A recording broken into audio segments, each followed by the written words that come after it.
Hey everyone, it's Jenny from Homestead Corner, and today we scored some sweet deals on some meats, so we're going to be doing some canning. Today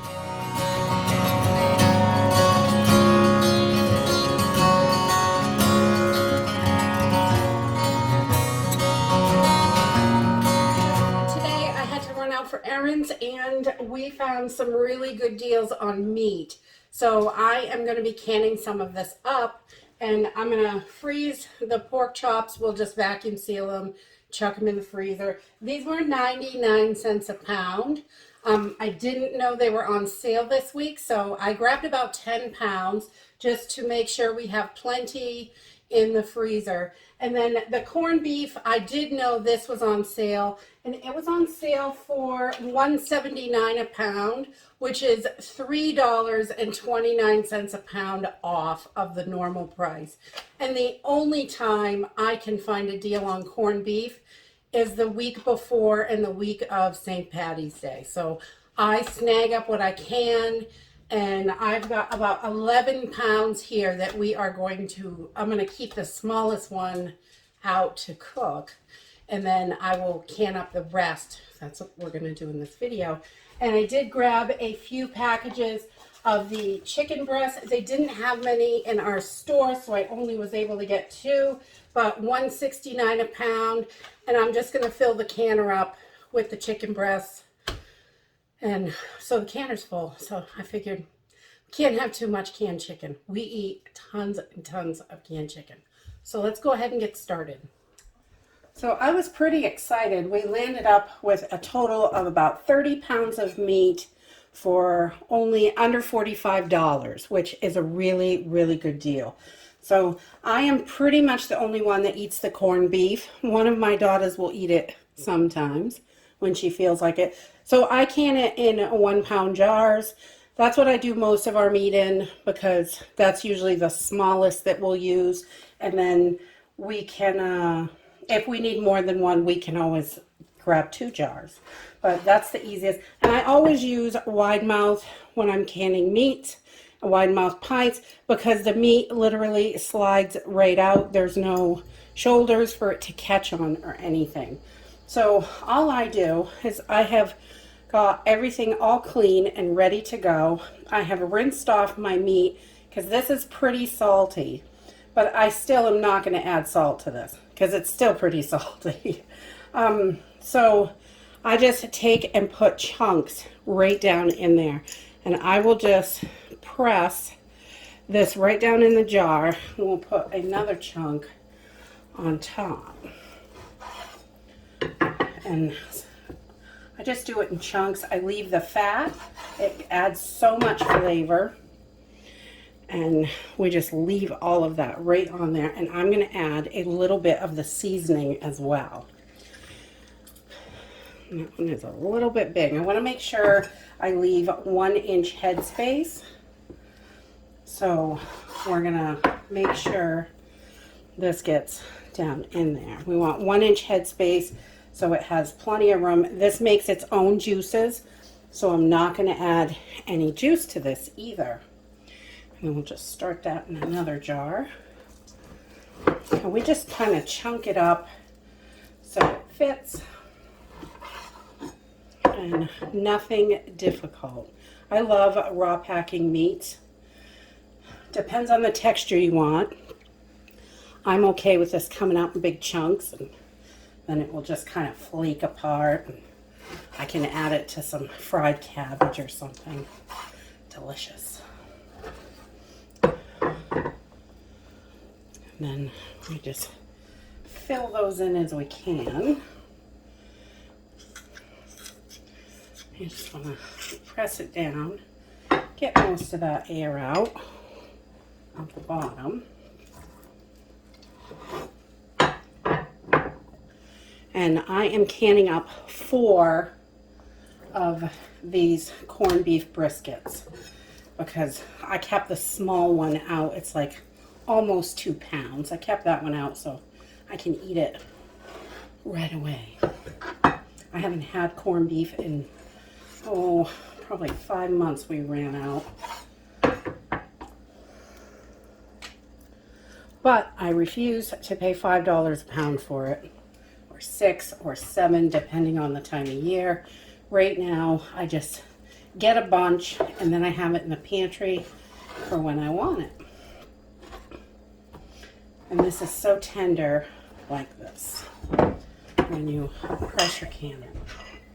So I'm just going to keep chunking this up and filling up my jars, and I will bring you back. Okay, so we've got all our jars filled, and we ended up with 12 jars, and this is a little over 9 pounds of meat. So I just took all the seasoning and put it all together in a little cup, and I'm just going to try and sprinkle this around as evenly as I can. I love the seasoning that comes with it. I think it tastes delicious.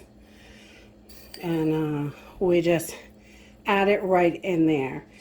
Some people will add salt to this, but really the corned beef is so salty to begin with. I don't really think it's necessary, and I've never added it because it's definitely salty enough for me. So just try to get this as even as I can around all the tops.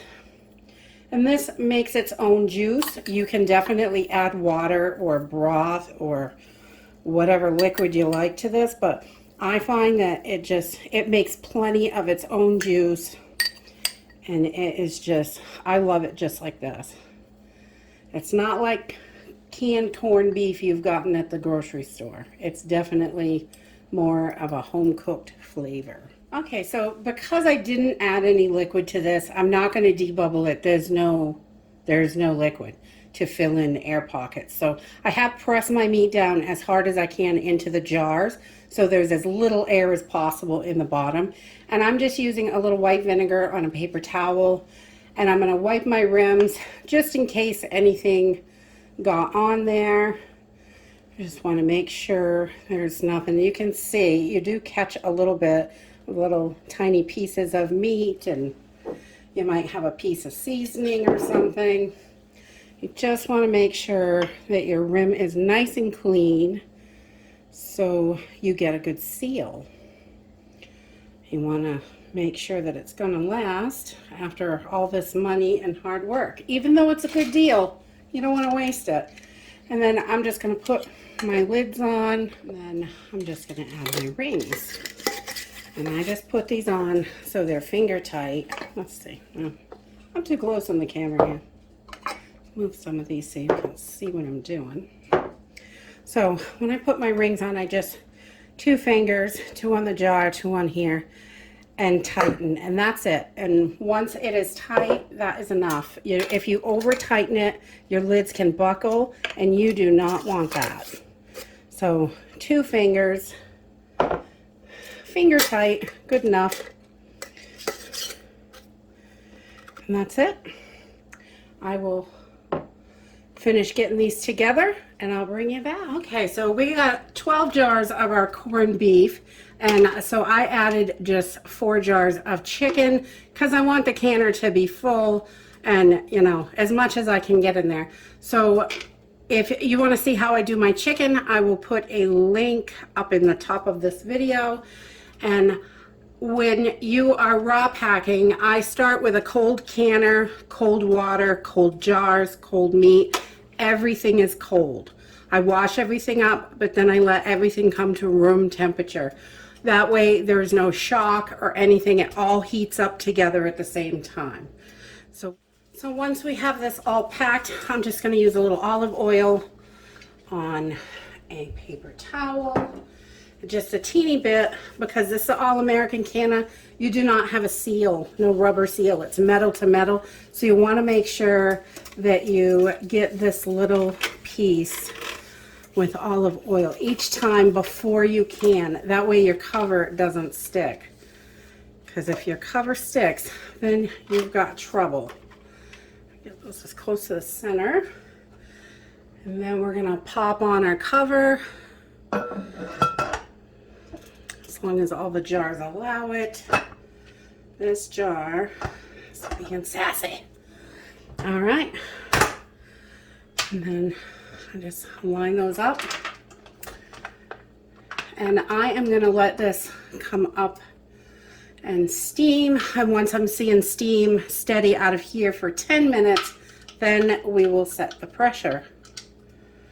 Okay, so this has been getting steaming for about 10 minutes, maybe 11.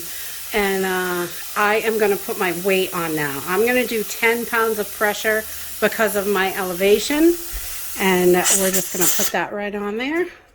And once this comes up to pressure, these are pints, so I am going to process these for 75 minutes. If they were quarts, it would be 90 minutes.